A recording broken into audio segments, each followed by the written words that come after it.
Praise the lord. హల్లెలూయా. దేవునికి స్తోత్రము కలుగును గాక. ప్రార్థన చేసుకుందాం. మహాపరిశుద్ధుడైన ప్రేమ కలిగిన తండ్రి, మరొక సాయంకాల వేళలో నీ పాదాల చెంతకు చొచ్చిన మమ్మల్ని నేను స్తుతించుటకు, ఆరాధించుటకు, గణపరచుటకు మీరు ఇచ్చిన సమయాన్ని బట్టి వందనాలు, కృతజ్ఞతాస్తుతులు చెల్లిస్తున్నాం. ఈ కూడిక ఆది నుంచి అంతం వరకు మీరు మా మధ్యలో ఉండండి. మాలో ఏకాగ్రతను దయచేయండి. వినగల చెవులు, గ్రహించగల మనసు, స్తుతించగల పెదవులను దయచేయండి. మాట్లాడేది నేను కాదు, నాలోని ఆత్మ నుంచి మాట్లాడుటకు సహాయాన్ని దయచేయగలరు. యేసు నామములో అడిగి వేడుకొని ప్రార్థిస్తున్నాను తండ్రి, ఆమేన్. పాట పాడుకుందాం. రాజా రాజా నా యేసు రాజా, నిన్ను నేను ఆరాధింతు.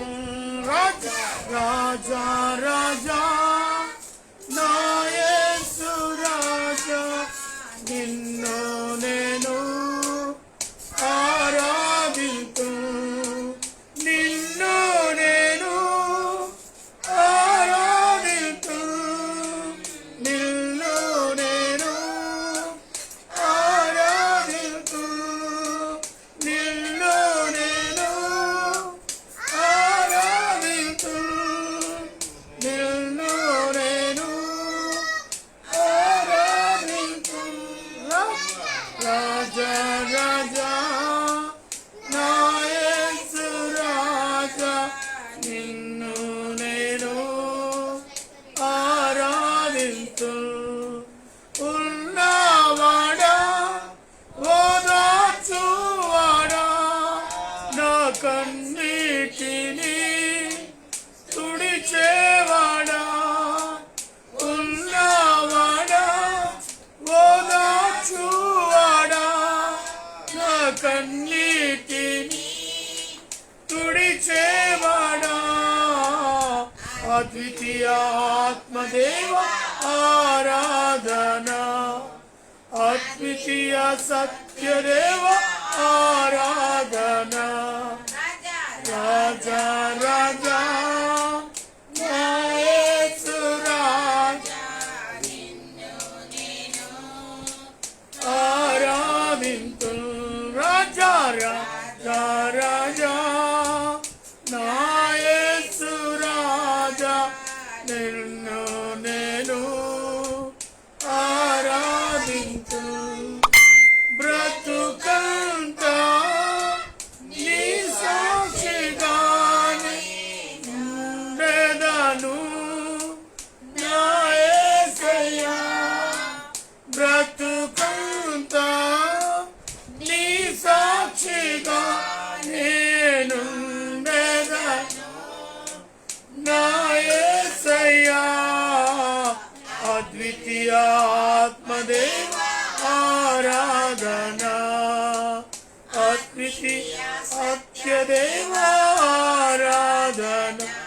రాజా రాజా రాజా నా యేసు రాజా, నిన్ను నేను ఆరాధింతు.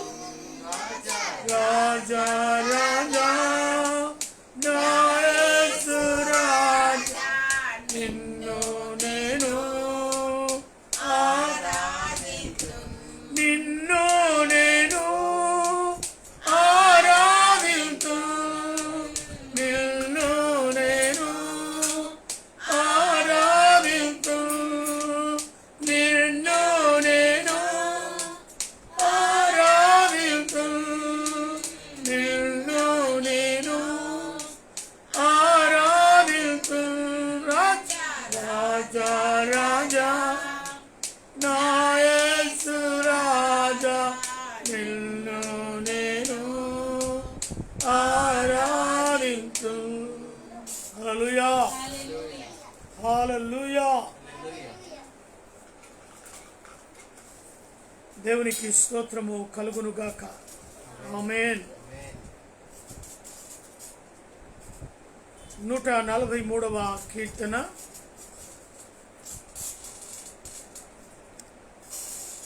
143వ కీర్తన 6వ వచనాన్ని చదువుకుందాం. నీ తట్టు నా చేతులు చాపుచున్నాను, ఎండిపోయిన భూమి వలె నా ప్రాణము నీ కొరకు ఆశపడుచున్నది. దేవునికి స్తోత్రం. అద్భుతమైన మాటలు, దావీదు మాటలు. నీ తట్టు నా చేతులు చాచుచున్నాను. చేతులు ఎప్పుడు, ఎందుకు, ఎలా చాస్తాం? మనము మన యొక్క సహాయము నిమిత్తము చేతులు చాచుతూ ఉంటాం. ఎవరు మమ్మల్ని ఆదుకుంటారు, లేదా ఎవరు మాకు సహాయముగా మా చేతులు పట్టి లేవనెత్తుతారు అని మన యొక్క చేతులు సహాయము చేసే వాని తట్టు మన చేతులు చాచుతూ ఉంటాం. నిజమే.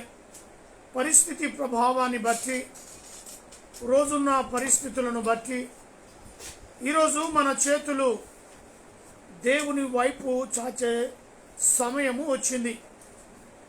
ఆయన తట్టు మనము చేతులు చాచినట్లయితే ఆయననే సహాయము చేయవాడు. మన చేతులు పట్టి మనల్ని పైకి లేవనెత్తే వాడు ఆయనే.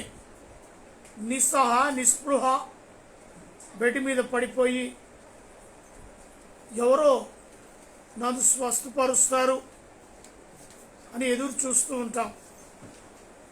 ఒకవైపు ట్రీట్మెంట్ జరుగుతున్నప్పటికీ కూడా ఏదో నిస్సహాయంగా ఆకాశం వైపు చూచే కనులు, ఏదో నిస్సహాయంగా చేతులు చాచుచూ నన్ను రక్షించు, నన్ను కాపాడు, నన్ను బాగు చేయి, నన్ను స్వస్థపరచు అని ఒకవైపు నిస్సహాయతతో ఆ ఉన్న స్థితిని బట్టి చేతులు ఆకాశం వైపు చాచి నన్ను బాగు చేయి, నన్ను స్వస్థత చేయి, నన్ను లేపు, నన్ను లేవనెత్తు అని మనము ప్రార్థన చేస్తూ ఉంటాం కదా ప్రియులారా.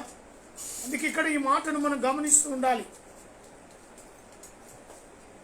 మన యొక్క వాక్యము కూడా ఈరోజు ఆ మాటనే.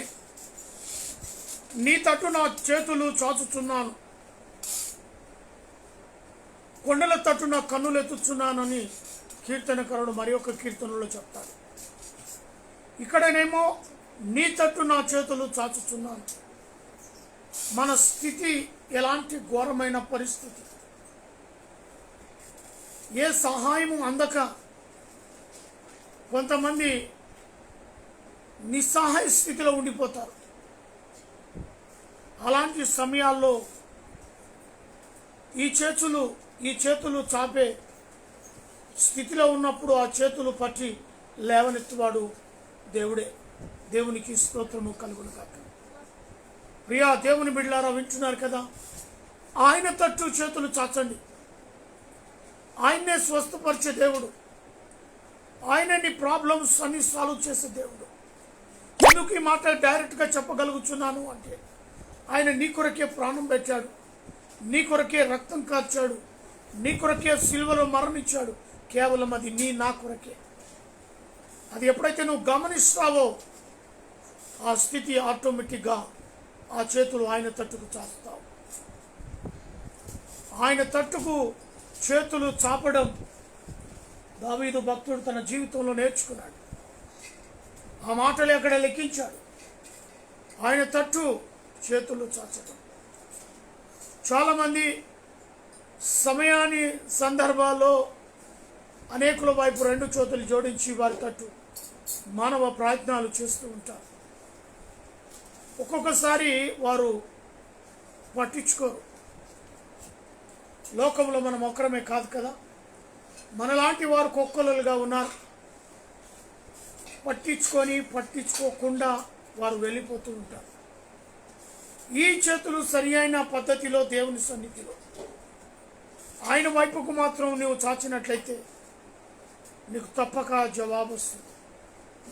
నీవున్న పరిస్థితి, నీవున్న ప్రాబ్లమ్స్ని బట్టి, నీ అనారోగ్య స్థితిని బట్టి, నీ ఆర్థిక ఇబ్బందులను బట్టి, లేవలేని పరిస్థితిని బట్టి అనేకమైన సహాయ రూపకంగా దేవుడు నీ మధ్యకు పంపిస్తూ ఉంటాడు. అందుకే ఆయన తట్టు చేతులు చాచుచున్నాడు. ఎండిపోయిన భూమి వలె నా ప్రాణము నీ కొరకు ఆశపడుచున్నది. ఎండిపోయిన భూమిని మనం చూస్తూ ఉంటాం లోకంలో. వర్షం లేక నేల పగిలిపోయి ఉంటుంది. నల్ల రేగడి వైపు మీరు వెళ్తే, మేము చిన్ననాడు పొలాలు తిరిగాము కాబట్టి ఆ ఎండిపోయిన నేలను ఆ పర్రెలు చీరడం మేము చూసేవారు. నీళ్లు దొరకకపోతే, నీళ్లు లేకపోతే ఆ భూమి ఇలా ఎక్కడ పడితే అక్కడ కోసుకున్నట్టుగా ఉంటుంది. ఆకాశం వైపు ఎదురు చూస్తున్నట్టుగా ఈ ఖాళీ రంధ్రాలు వాటర్తో ఆ భూమిని ఎప్పుడు ఆ వాటర్ నింపుతుందో అన్నట్టుగా ఆ భూమి ఆకాశం వైపు చూస్తూ ఉంటుంది, ఎండిపోయిన నేల. అలాగని మన స్థితి, మన పరిస్థితి, ఒక్కొక్కరికి ఒక్కొక్క రకమైన పరిస్థితుల్లో ఉంటాం. ఎండిపోయిన భూమి వల్లే మన పరిస్థితులు ఎడారిగా నిండిపోయాయి. ఆకాశం వైపు భూమి ఎదురు చూస్తున్నట్టుగా, ఆకాశం వైపు వర్షం కురుస్తుందా, నన్ను తడుపుతుందా, ఎండిపోయిన నా శరీరాన్ని చల్లారుస్తుందా అని భూమి ఆకాశం వైపు ఎలా చూస్తుందో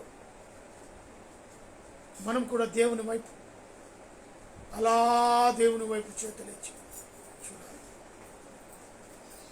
భూమి అలా చూస్తూ ఉంటే దేవుడు వదిలేస్తాడండి?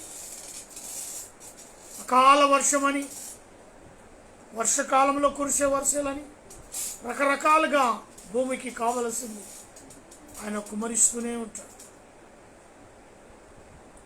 ఎండిపోయిన నేలకు కూడా దేవుడు వర్షాన్ని కుమ్మరిస్తాడు. అలాగే నీ మోడు బారిన జీవితాలు కూడా ఆ చేతులు పైకి చాచినట్లయితే దేవుడు వారిని కూడా కనికరిస్తాడు. ఏ పరిస్థితిలో వారు చేతులు చాచారో, ఏ పరిస్థితిలో ఆయన వైపు ఆకాశం వైపు వారు కనులెత్తి చూస్తూ ఉన్నారో వారి మొర ఆలకిస్తాడు. మనం చేయడం ఆరంభించాలి. ఆయన తట్టు మనం ప్రార్థించడం మొదలుపెట్టాలి. తప్పకుండా భూమికి వర్షాన్ని కుమ్మరించే దేవుడు నీ వైపు ఆయన ఆశీర్వాదాలు కూడా కుమ్మరిస్తూనే ఉంటాడు. హల్లెలూయా. దేవునికి స్తోత్రము కలుగును గాక. నీ తట్టు నా చేతులు చాచుచున్నాను. ఎండిపోయిన భూమి వలె నా ప్రాణము నీ కొరకు ఆశపడుచున్నది. యెహోవా నా ఆత్మ క్షీణించి ఉన్నది. ఏమంట?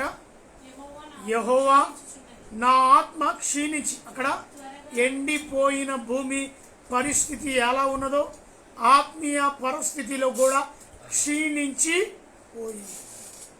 అంటే దానికి ఎదిగే ఆ గుణం పడిపోయింది, లేదు, ఇంకా క్షీణించిపోయింది, అంధకారంలోనికి దిగజారిపోయింది. అందుకే అక్కడ అంటున్నాడు, యెహోవా నా ఆత్మ క్షీణించి ఉన్నది, త్వరగా నాకు ఉత్తరమిమ్ము. నేను సమాధిలోనికి దిగువారిని వలె కాకుండానట్లు నీ ముఖమును నాకు మరుగు చేయకుము. ఆయన ఏమైపోతున్నాడంట? క్షీణించిపోయి సమాధిలోకి దిగుబడే వాడిగా అయిపోతున్నాడు. ఇక చివరికి సావే శరణం అన్నట్లు వాడు సమాధిలోకి దిగి పోతున్నట్టుగా కనబడుతుంది. ఆత్మీయలో ఆయన స్థితి, యెహోవా నా ఆత్మ క్షీణించుతున్నది. అందుకే క్షీణించిపోతున్న ఆత్మలను ఉజ్జీవపరచడం, తిరిగి వాటిని మేల్కొలపడం, తిరిగి వాటిని పడిపోయిన పండుకున్న సింహాన్ని కదిలించి అది ఎలాగూ లేచి గాండ్రిస్తుందో అలాగా క్షీణించిపోయిన ఆత్మను తిరిగి రుసిగొలిపినట్లయితే దేవుని సన్నిధిలో చక్కగా మోకరిస్తుంది. దేవునికి మహిమ కలుగునుగాక. అందుకే భక్తుడు అంటున్నాడు, యెహోవా నా ఆత్మ క్షీణించి ఉన్నది, త్వరగా నాకు ఉత్తరమిమ్ము. ఎలా ఇవ్వాలట? త్వరగా, ఆలస్యము చేయకు. అందుకే ఆయన అంతకుముందు వచ్చిన వాళ్ళు అంటున్నాడు, నీ తట్టు నా చేతులు చాచుచున్నానని. ఎందుకు చేతులు చాచుచున్నాడు? త్వరగా నాకు ఉత్తరం ఇమ్మని. ఎందుకంటే ఇక నువ్వు అలా వదిలేస్తే నన్ను నేనేమైపోతాను? నేను సమాధిలోనికి వాడి వాళ్ళే అయిపోతాను. అలా నన్ను వదిలేస్తే, అలా నువ్వు నన్ను మర్చిపోతే, నీ ముఖము నాకు మరుగు చేయకు, చూసి చూడనట్టుగా ఉండమాకు, నా వైపే చూడు, నా ప్రార్థన ఆలకించు. నీ వైపు నా చేతులెచ్చి నిన్ను గోజాడుతున్నాను, నీ సన్నిధిలో ప్రార్థిస్తున్నాను. నీ వైపే ఎండిపోయిన భూమి వలె ఆకాశం వైపు ఎలా చూస్తూ ఉందో నేను కూడా నా ఆత్మీయ జీవితం క్షీణించిపోతా ఉన్నది. అందుకే నన్ను తిరిగి ఉజ్జీవింపచే, తిరిగి నన్ను లేపు, తిరిగి నన్ను స్వస్థతపరచు, తిరిగి నన్ను నిలబెట్టు. అయా నన్ను బ్రతికించు. ఇదిగో నేను చావటానికి సిద్ధమవుతూ ఉన్నా, ఇంకా చనిపోతానేమో, నన్ను నీవే బ్రతికించు అని దేవుని సన్నిధిలో ప్రార్థిస్తున్నాను. అలాంటి ప్రార్థనని ప్రియా దేవుని బిడ్డలారా, ఈరోజు అదే ప్రార్థన కావాలి. ఆయన తట్టు చాచే చేతులు కావాలి. ఆయన వైపు భూమి, ఎండిపోయిన భూమి ఎలాగ ఆయన వైపు చూస్తూ ఉందో ఆ రకమైన దృష్టిని కావాలి. ఆయన నీ ఆత్మీయ క్షీణించిపోతా ఉన్నావు, ఆత్మీయ పతనమైపోతున్నావు. నిన్ను లేవనెత్తువాడు ఆయన్నే. ఆయన వైపు నీ చేతులు చాచు. ఒక మాట యోబు గ్రంథం 11వ అధ్యాయం ఒకసారి చూడండి. యోబు గ్రంథము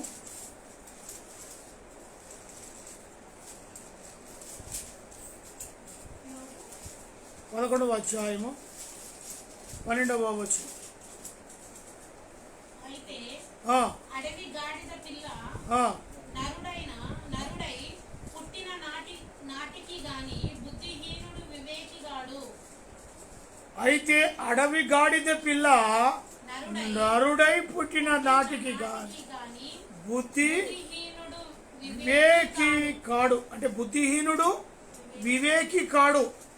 ఒకవేళ అడవి గాడిద పిల్ల నరుడై పుట్టిన నాటికి, అడవి గాడిద నరుడై ఒకవేళ పుట్టిన బుద్ధిహీనుడు వివేకుడు. కాబట్టి మనమే దేవుని సన్నిధిలో చేతులు ఇచ్చే వారిగా ఉండాలి.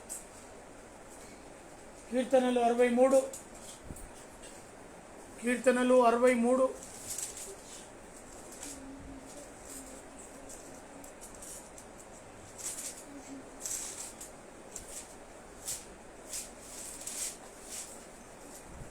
మొదటి వచ్చి, దేవా నా దేవుడవు నీవే, వేకువనే నిన్ను వెతుకుదును. నీ బలమును నీ ప్రభావమును చూడవలనని పరిశుద్ధ ఆలయమందు నేను ఎంతో ఆశతో నీ తట్టు కనిపెట్టి ఉన్నాను. నీరు లేక ఎండి ఉన్న దేశమందు నా ప్రాణము నీ కొరకు తృష్ణగొని ఉన్నది. నీ మీది ఆశ చేత నిన్ను చూడవలనని నా శరీరము వృషించుచున్నది. చూడండి మాట. దేవా నా దేవుడవు నీవే, వేకువనే నిన్ను వెతికెదను. ఎక్కడ వెతకాలంట? ఉదయకాల సమయములో, ప్రాతకాల సమయములో ఆయన తట్టు చేతులెత్తి ఆయనను వెతకాలట. దేవా నా దేవుడవు నీవే, వేకువనే నిన్ను వెతుకుదు. ఆయన తట్టు చేతులు ఎత్తాలి, ఆయన తట్టు చేతులు చాచాలి అంటే మొదట ఉదయకాలము లేచి ఆయన తట్టు నీవు మరి ప్రార్థన చేయాలి. నీ బలమును నీ ప్రభావమును చూడవలెనని పరిశుద్ధుల యందు నేను ఎంతో ఆశతో నీ తట్టు కనిపెట్టి ఉన్నాను. పరిశుద్ధ ఆలయమందు మరి ఆయన కొరకు, ఆయన చేసే అద్భుత కార్యాల కొరకు నీ తట్టు కనిపెట్టుకుని ఉన్నాను. నీళ్లు లేక ఎండి ఉన్న దేశమందు నా ప్రాణము నీ కొరకు తృష్ణగొనుచున్నది. నీళ్లు లేక ఎండి ఉన్న దేశమందు ఆ రీతిగానే నా ప్రాణము నీ కొరకు తృష్ణగొనుచున్నది. దుప్పి నీటి వాగుల కొరకు ఆశపడున్నట్టుగా దేవా నీ కొరకు నా ప్రాణము ఎందుకు ఈ తృష్ణగొనుచున్నది, ఆశపడుచున్నది. దుప్పిని నీటిని వాగుల కొరకు ఆశపడ్డాడు. దేవుని వాక్యం వైపు కూడా మరి భక్తుడు సెలవిస్తున్నాడు. దావీదు నీ కొరకు నా ప్రాణము నీ కొరకు ఆశ తృష్ణగొనుచున్నది. నీ మీది ఆశ చేత నన్ను చూడవలెనని, నిన్ను చూడవలెనని నా శరీరము కృషించి ఉన్నది. ఎంత ఘోరమైన పరిస్థితి. కేవలమైన దృష్టి దేవుని వైపు, ఆయన వైపే చూడాలని, ఆయన తట్టే కనులెత్తాలని, ఆయన తట్టే చేతులెత్తాలని, ఆయననే ప్రార్థన చేయాలని, ఆయన వైపుకే కృషించుచున్నది శరీరం. చూసి చూసి చూసి దేవుని వైపు అయినా పట్టుదల వదలదులే. దేవునితో సహవాసం, దేవునితో సాంగత్యం ఏమాత్రము వదలటలే. అద్భుతమైన మరి కీర్తనగా మనం చూస్తూ ఉన్నాం. 42వ కీర్తన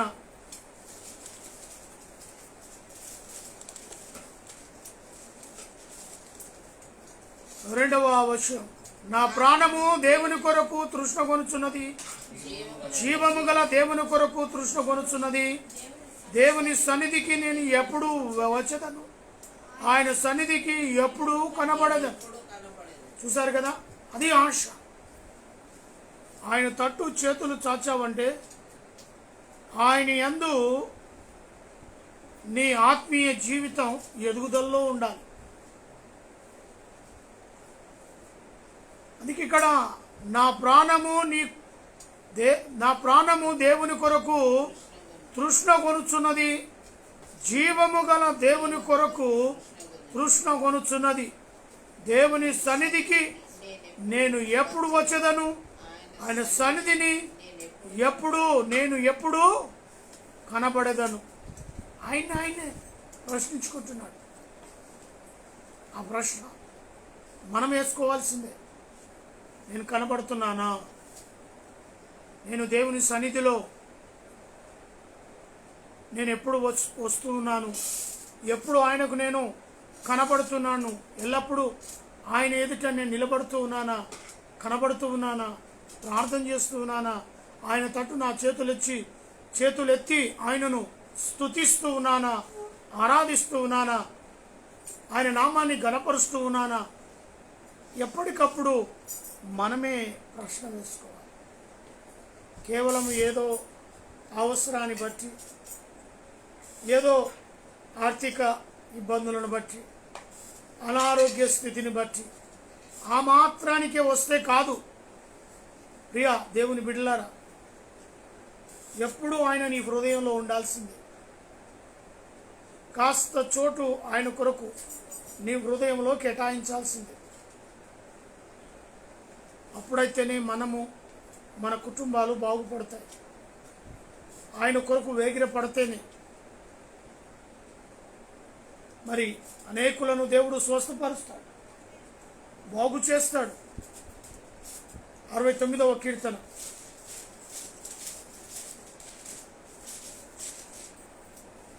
17వ వచనం.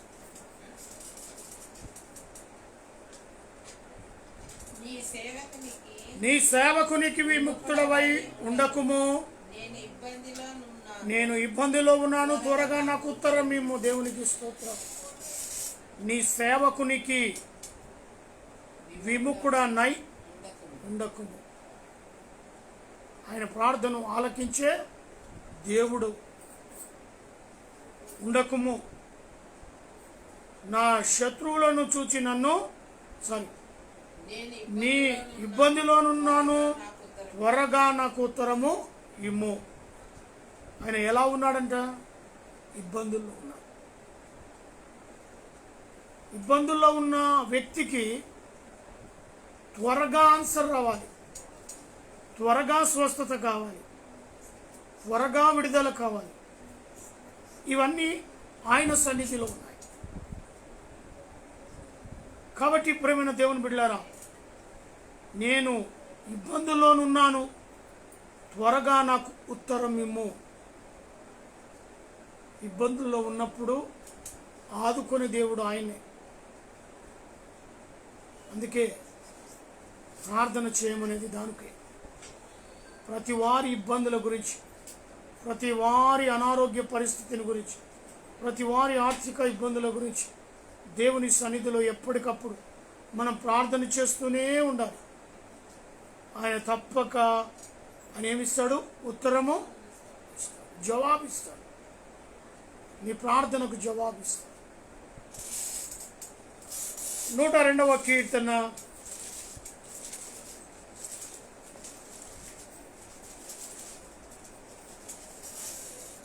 102వ కీర్తన 2వ వచనం.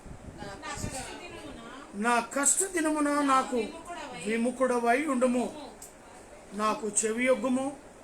నేను మొరలిడు నాడు నాకు త్వరపడి నాకు ఉత్తరమిమ్ము. ఇక్కడ ఏమంటున్నాడు భక్తుడు? నా కష్ట దినమున నాకు విముఖుడవై ఉండకుము. నా కష్ట దినమున ఎలా ఉండాలి? నాకు సహాయము చేసే దేవుడుగా, నా మొర ఆలకించే దేవుడుగా నీవు ఉండాలి అని భక్తుడు సెలవిస్తున్నాడు. నాకు చెవియొగ్గుము, నేను మొరలిడినప్పుడు నాడు త్వరపడి నాకు ఉత్తరము. అంటే నా యొక్క ప్రార్థనకు చెవియొగ్గుము. నేను నీ సన్నిధిలో ఏ విషయం కొరకై మొర పెడుతున్నాను, ఆ మొరకు నాకు ఉత్తరము దయచి, జవాబు దయచి అని భక్తుడు తన ప్రార్థనలో ఈ రకమైన ప్రార్థన చేయడానికి దేవుని సన్నిధిలో ఆయన కోరుకుంటున్నాడు. అదే రీతిగా మనం కూడా అదే ప్రార్థన, అలాంటి ప్రార్థన చేయడానికి మనం ఇష్టం కలిగి ఉండాలి. చివరిగా 28వ కీర్తన 1వ వచనం. యెహోవా, నేను నీకు మొరపెట్టుచున్నాను, నా ఆశ్రయ దుర్గమా, మౌనముగా నుండక నా మనవి ఆలకించుము. నీవు మౌనముగా ఉండిన ఎడల నేను సమాధిలోనికి దిగువాడను అగుదును. మౌనముగా ఉండదు. ఆయన మౌనంగా ఉన్నాడంటే నువ్వు మొరపెట్టాలి. ఇంకా ఆయన మౌనంగా ఉండటానికి వీళ్ళే. నీ ప్రార్థనకు జవాబు ఇవ్వాలి. ఒకవేళ జవాబు రాకపోతే మన పరిస్థితి ప్రభావం ఏమవుతుందో తెలుసా? సమాధిలోనికి దిగువాడి వలె అయిపోతుంది.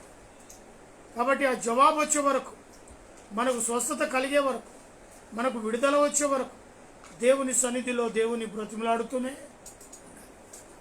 కరోనా వైరస్ పోయే వరకు మనం ప్రార్థిస్తూనే ఉండాలి. ఓపిక, సహనం, ఓర్పు కలిగి అలా ప్రార్థించి ఇలా వెళ్ళిపోవంటే కాదు. మనలో ఓపిక, సహనం, ఓర్పు, నిరీక్షణతో ప్రార్థిస్తూనే ఉండాలి. ప్రతి సమస్య కొరకు దేవుని సన్నిధిలో ప్రార్థిస్తూనే ఉండాలి. అందుకే దావీదు భక్తుడు అంటాడు, యెహోవా, నేను నీకు మొర్రపెట్టుచున్నాను, నా ఆశ్రయదుర్గమా, మౌనముగా నుండక నా మనవి ఆలకించు. ఆశ్రయదుర్గం, నా విమోచకుడు కదా. అందుకే ఆశ్రయదుర్గమైన దేవుడు మనని ఆయన నా మొర ఆలకించే దేవుడు, నీకు నాకు మన మొరలకు జవాబిచ్చే దేవుడు, ఆశ్రయమైన దుర్గం. అందుకే మౌనముగా నుండక నా మనవి ఆలకించు. ఒకవేళ నువ్వు మౌనుడుగా అయిపోతే నా పరిస్థితి ఏమైపోతుందని కూడా చెప్పాడు. సమాధిలోనికి దిగువారి వలె అగుదును. కాబట్టి నన్ను రక్షించు, నన్ను కాపాడు, నన్ను లేవనెత్తు, ఈ పరిస్థితి ప్రభావాన్ని మార్చు. భయంకరమైన విపత్తులో ఉన్న ఈ కరోనా వైరస్ మా దేశం, రాష్ట్రం, ప్రపంచంలో లేకోకుండా ఆయన తుడిచివేయి. ఒకవైపు వ్యాక్సిన్ కనుక్కుంటూ ఉన్నారు, అది చక్కగా ఎవరైతే తీసుకుంటూ వారి శరీరంలో చక్కగా పనిచేయడం. అతి వ్యాక్సిన్ ప్రతి మానవుని యొక్క శరీరంలో పనిచేయటకు కృపదాయిచ్చు. మరి ఈ వైరస్ కట్టడి కొరకు అనేకమైన కంపెనీలు ముందుకు వచ్చి ఆక్సిజన్ దానికి తగ్గట్టుగా మెడిసిన్, రకరకాలైన మెడిసిన్స్ తయారు చేస్తున్నారు. అవన్నీ కూడా ఆశీర్వదింపబడలాగా ప్రభువా కృప చూపండి. లేకపోతే పరిస్థితి నేను సమాధిలోనికి దిగువారి వలె అగుదును అని మాట భక్తుడు సెలవిస్తున్నాడు. మా రక్షణ, మా కేడం నీవే, మా విమోచకుడవు నీవే. మా మొరలకు మొరపెట్టుచున్నాను, నాకు ఆశ్రయదుర్గం నీవే. ఉత్తరం నీ సన్నిధి నుంచి రావాలి, స్వస్థత నీ దగ్గర నుంచే రావాలి. అందుకే ప్రభువా, ఎవరైతే ఎక్కడ నిలబడి, ఎక్కడ నీ సన్నిధిలో కూర్చొని, ఎక్కడ వారి పరిస్థితిని ప్రభావం బట్టి ప్రార్థిస్తూ ఉన్నారు, అటు ప్రార్థన వారి మొర ఆలకించి అటు బిడ్డలందరినీ కూడా స్వస్థపరచి చక్కటి ఆరోగ్య బలముల శక్తిని ప్రసాదించగలరు. నీ సన్నిధిలో ఆయన ఈ మాటలు మేము ముగిస్తున్నాం, ప్రార్థన చేస్తున్నాం. త్వరలో వచ్చుకుంటే ప్రార్థన. మహాపరిశుద్ధుడైన ప్రేమ కలిగిన తండ్రి, దినదినము నూతనమైన మాటల ద్వారా మా ఆత్మీయలో మీరు ఆయన మాట్లాడి మమ్మల్ని మీరు తృప్తిపరుస్తున్న విధానం బట్టి వందన. అవును, నిజముగా మొరపెడుతున్నాం. అతి మొరలకు తండ్రి నీ వైపు చేతులు ఇచ్చి చాచి దీనంగా, దీన స్థితిలో నువ్వు మాత్రమే మా ఆత్మీయ జీవితాన్ని ఉజ్జీవింప చేయగలవు. ఎండిన భూమి వలె మా యొక్క ఆత్మీయ జీవితం ఉండటానికి వీళ్ళే. ప్రతి వారి ప్రార్థిస్తున్నారు, ప్రతి వారు మొరపెడుతున్నారు, ప్రతి వారి కన్నీటి ప్రార్థన ఆలకించి విడుదల, స్వస్థత అనుగ్రహించి హాస్పిటల్లో చికిత్స పొందుతున్న ప్రతి కరోనా పేషెంట్ స్వస్థత ముందుగాక అని ప్రార్థిస్తున్నాను. ప్రతి వారిని కాచి కాపాడండి. ప్రతి వారికి సమృద్ధి ఆక్సిజన్ లభించును గాక. ప్రతి వారికి మెడిసిన్ చక్కగా నైనా లభించును గాక. ప్రతి వారు స్వస్థత నందును గాక. అయ్యా, మరి ప్రియులు అంజిరెడ్డి గారి గురించి ప్రార్థిస్తున్నాం. వారిని మీరు స్వస్థపరచండి, ఆరోగ్యం దయచేయండి, ఆయుష్కాలాన్ని పొడిగించండి. బిడ్డల మధ్యకు తిరిగి అయా సంతోషముతో, సమాధానముతో నీ వైపు చేతులెత్తి ప్రార్థిస్తున్నారు. వారి చేతులు నీ వైపే, వారి ప్రార్థన నీ వైపే ప్రభు ఆలకించండి. స్వస్థపరిచి కుటుంబంలోనైనా తండ్రి గారిని నిలబెట్టండి. బిడ్డల ప్రార్థన వారి మొర ఆలకించండి. అదే రీతిగా లక్ష్మణ్ గురించి ప్రార్థిస్తున్నాం. తనను మీరు స్వస్థపరచండి, విడుదల దయచి ఆరోగ్య బలమును శక్తిని అనుగ్రహించి నీ వైపేనైనా కనులెత్తి ప్రార్థిస్తున్నాం. బిడ్డను మీరు బలపరచండి. అదే రీతిగా చిన్నారులను, చిన్న బిడ్డలను కూడా నా రాజు బ్రదర్ ప్రార్థన రిక్వెస్ట్లో కొన్ని బిడ్డలపై ప్రార్థిస్తున్నాం. వారిని కూడా స్వస్థపరచండి, విడుదల దయచి మా ప్రభు. ప్రత్యేకంగా కరోనా వైరస్ ఎందరైతే ఈ లోకాన్ని విడిచిపెట్టారు, అటు ఆత్మలకు శాంతి సమాధానం నెలకొల్పండి. కుటుంబ సభ్యులకు ఓదార్పు నెమ్మది దయచి దేశ నాయకులను బట్టి ప్రార్థిస్తున్నాం. రాష్ట్రపతిని, ప్రధానమంత్రిని, ఆయా రాష్ట్రాల్లో ఉన్న ముఖ్యమంత్రులను, మంత్రులను, గవర్నమెంట్లో పనిచేస్తున్న అధికారులను ప్రతి వారిని దీవించు. దేశ సరిహద్దులో ఉన్న మిలిటరీ వారి కొరకై, పోలీసు వారి కొరకై, వారి శుద్ధ కార్మికుల కొరకు, ప్రెస్ వారి కొరకై ప్రార్థిస్తున్నాం. చూపండి. ఇంకా హాస్పిటల్లో చికిత్స పొందుతున్నారు ప్రభా. వారికి పరిచయం చేస్తున్న డాక్టర్ నర్సు ఆయనను దీవించి ఆశీర్వది కృపాని కాపుదలు వర్ణించు. త్వరగా చికిత్స పొంది స్వస్థత కలిగి వారి వారి గృహాలకు వెళ్ళటకు సహాయం చేయండి. ఇదే రీతిగా మా ప్రభా ఏతేలు క్రిస్టియన్గా కుటుంబాన్ని కొరకే ప్రార్థిస్తున్నాం. మా యొక్క తల్లిని తండ్రిని దీవించండి, ఆశీర్వదించండి. ఈ కృపాని కాపుదాన్ని భద్రతలో వర్ణించండి. మీ యొక్క నాయన స్వస్థత బిడలకు అనుగ్రహిస్తున్నందుకు వందనాలు. ఇదే రీతిగా బాప్తిస్మమైన అద్భుతాన్ని ఇచ్చిన కుమార్తె అల్లుడు కుమారుని దీవించి ఆశీర్వదించండి. రవి వృధాంత సిస్టర్ కుమార్తె కుమారుని దీవించండి. రాజేష్ తన యొక్క సతీమణి కుమారుని దీవించండి. అదే రీతిగా మా ప్రభా మరి నేడు సాయి బ్రదర్ వారి యొక్క సతీమణి కుమారుడు వారిని వారి కుటుంబాన్ని దీవించి ఆశీర్వదించట్ల కింద భద్రపరచు. సుశీల రమేష్ గురించి ప్రార్థిస్తున్నాం.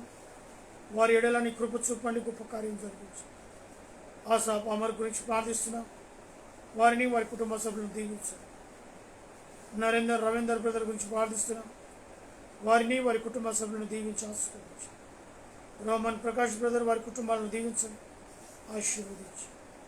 ఈ రీతిగా మా ప్రభా చిన్న కల్పన విషయం ప్రార్థిస్తున్నాం. నబి కుటుంబాన్ని కొరకే ప్రార్థిస్తున్నాం, కృప చూపండి. అయా మరి ప్రసాద్ వారి కుటుంబాన్ని, మనోహర్ వారి కుటుంబాన్ని, అయా అదే రీతిగా లక్ష్మి వారి కుటుంబాన్ని కూడా నీ సన్నిధిలో జ్ఞాపకం చేసుకుని గొప్ప కార్యాలు జరిగించు. రామకృష్ణ వారి యొక్క సతీమణి కుమారుడు కుమార్తెను, మోహన్ తన సతీమణి బిడ్డలను నీ కృపలో జ్ఞాపకం చేసుకుని. రాజన్ కుట్టిన వారి కుటుంబాన్ని, అదే రీతిగా నబీ కుటుంబాన్ని, మా ప్రభాకర్ సార్ యొక్క బిడలు అల్లుళ్ళు కుమారుడు కోడలు వారి మన్మరాలను నీ కృపలో జ్ఞాపకం చేసుకుని కాచి కాపాడండి. నీ కళలు దర్శనాలు మెరలైన స్వరం బిడలతో మాట్లాడి బలపరిచి, అదే రీతిగా మా దైవజనుల కుటుంబాలను దీవించి ఆశీర్వదించి కాపాడండి. మా యొక్క రక్త సంబంధాలు ఎందరైతే సేవ పరిచయంలో ఉన్నారు అటు కుటుంబాలను మెండారుగా దీవించి, మంగనూరు వంశంలో ఎందరైతే నీ స్వార్థ పని భారము కలిగి ఉన్నారు 30, 60, 100 ప్రతిఫలం తెచ్చి మా యొక్క అన్నులను వదిలిన అక్క బావులను అనుగ్రహించిన కుమారులను కుమార్తెలను కోడలను అల్లుళ్ళను మన్మరాలను నీ కృపాని కాపుదన్ని భద్రతలో ఉంచు. అదే రీతిగా బామర్దులను మర్దలను వదినను అనుగ్రహించిన బిడ్డలను కుమారులను కుమార్తెలను కోడళ్లను అల్లులను మన్మరాలను కూడా దీవించి ఆశీర్వదించు. దాని యొక్క పేరెంట్స్ తనకు తల్లిని తండ్రిని తమ్ముని చెల్లిని బావను అనుగ్రహించిన బిడ్డలను మీ రెక్కల కింద భద్రపరచు. దాని డబ్బును దీవించి ఆశీర్వదించి నీ కృపాని కాపుదన్ని భద్రతలు వారిపైన ఉంచాలి. వారు చేస్తున్న ఉద్యోగాలను దీవించి, అయ్యా వారికి కలిగించిన కుమార్తెను బట్టి స్తోత్రాలు. దానం ఇచ్చిన బిడ్డను దీవించి నీ కృపాని కాపుదన్ని భద్రతలో ఉంచాలి. మంచి తెలివి జ్ఞానాన్ని బిడ్డ ప్రసాదించి నిశ్చితమైతే మరొక గర్భఫలం బిడ్డలకు దాయిచేయగలరని ప్రార్థిస్తున్నాను. రాష్ట్రం దీవించి ఆరోగ్య బలం శక్తిని దాయిచేయండి. అనారోగ్య ప్రాబ్లంలో ఉన్న ప్రతి ప్రాబ్లం యేసు నామములో తొలగిపోవునుగా కానీ ప్రార్థిస్తాను. నాలో ఉన్న బీపీ షుగర్ ఈ కాల మంటలు సమస్తమైన వ్యాధి బాధల నుంచి నిలబెడుతున్నావు ప్రభువానికి స్తోత్రం. అటు ఉద్యోగంలో నీ సేవలను వాడుకుంటున్నందుకు స్తోత్రం. అయ్యా ఏకే టవర్లో నివసిస్తున్న ప్రతి కుటుంబాన్ని నీ కృపాని కాపుదన్ని భద్రతలో ఉంచండి. కావలసిన సహాయాన్ని బిడ్డలకు దాయిచ్చండి. ఇరుగు పొరుగు వారిని దీవించండి, ఆశీర్వదించండి. ఉషాగూడ డిపోలో పనిచేసి కండక్టర్ సోదరు, డ్రైవర్ సోదరు, మెకానిక్ సోదరు, office staff, security staff, DM గారి కుటుంబం ప్రతి కుటుంబాలు నీ నామంలో ఆశీర్వదింపబడును గాక. అదే రీతిగా మా ప్రభు పాలించు వారిని కరుణైన వారిని జ్ఞాపకం చేసుకుని వివాహ దినములను జన్మదినం జరుపుకున్న బిడ్డలను మెండారుగా దీవించు. అయ్యా వివాహం కొరకు ఉద్యోగుల కొరకు ఎదురు చూస్తున్న బిడ్డలకు నీ కృప దాయిచ్చు. గర్భఫలము లేక అల్లాడుతున్న బిడ్డలు గర్భఫలం నుంచి ఎదురు చూస్తున్న బిడ్డలకు గర్భఫలం దాయిచ్చు. Heart problem, liver problem, kidney problem, మోకాల నొప్పులతో, అరికాల నొప్పులతో, అయా బీపీ షుగర్ లాంటి జబ్బులతో బాధపడుతున్న వారికి స్వస్థత విడుదల దయచేయగలరని ప్రార్థిస్తున్నాను. ఈ లైవ్లో పాలు పంపులు పొందిన ప్రతి బిడ్డను పేరు పేరున దీవించి ఆశీర్వదించండి. ప్రత్యేకంగా స్వస్థత కొరకు ప్రార్థిస్తున్న బిడ్డలకు స్వస్థత యేసు నామంలో కలుగునుగాక ఆజ్ఞాపిస్తున్నాను. నీ చిత్తమైతే రేపు ఇదే సమయంలో తిరిగి కలుసుకున్నటకు సహాయాన్ని కృపను దయచేయగలరు. యేసు నామంలో అడిగి పెట్టుకొని ప్రార్థిస్తున్నాను తండ్రి. ఆమేన్. మన తండ్రి అయిన దేవుని ప్రేమ, కుమారుడైన యేసు క్రీస్తు కృప, పరిశుద్ధాత్మక అన్యోన్య సహవాసం అనేది కూడిన మనకును సకల ప్రజలకు ఇప్పుడును ఎల్లప్పుడూ సదాకాలము తోడై నీడై ఉండునుగాక. Amen. Amen. Amen. Praise the lord. Praise the lord. Hallelujah. Hallelujah.